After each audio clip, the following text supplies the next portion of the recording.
Okay. The last one in this stack is sleep.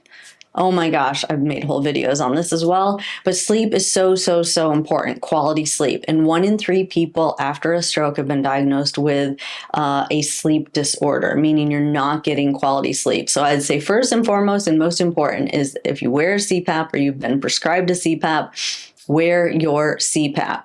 What happens when you're not getting enough oxygen at night is you are waking up, even though you might not be opening your eyes and consciously aware of it. You are waking up and you're not going through the appropriate stages of sleep. I will link in the description below the whole video that I made on sleep, but you really need to go through all the stages of sleep. One thing that's extremely critical that occurs during deep sleep is that we have this system called the glymphatic system. It's kind of like the lymph system or for the brain. And when we're in that deep sleep, they know that that flow rate increases. So your brain is basically being cleansed during that portion of sleep. It also regulates some hormones that are involved in feeling hungry and full, which is absolutely important. That's why people that are sleep deprived sometimes have a more difficult time losing weight. But there are so many benefits to getting that quality sleep. Some things that will help you to improve your sleep, and this is just real simple, is you want a cold,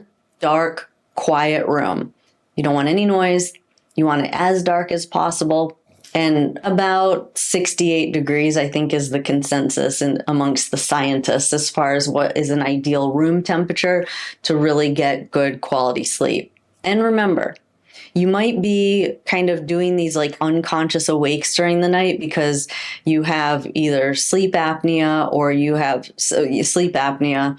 And that is a problem because you're not getting into that deep sleep. So make sure that if you've had a stroke and you're not sure about whether or not you're getting good quality sleep, that you get a sleep study. It's not something that I see doctors ordering a whole lot in the hospital after a stroke. So it might be something that you need to ask for, but absolutely important. Get that sleep study. And once you have all of that, then you are setting yourself up for success to get that neural rewiring that you want when you're doing that movement retraining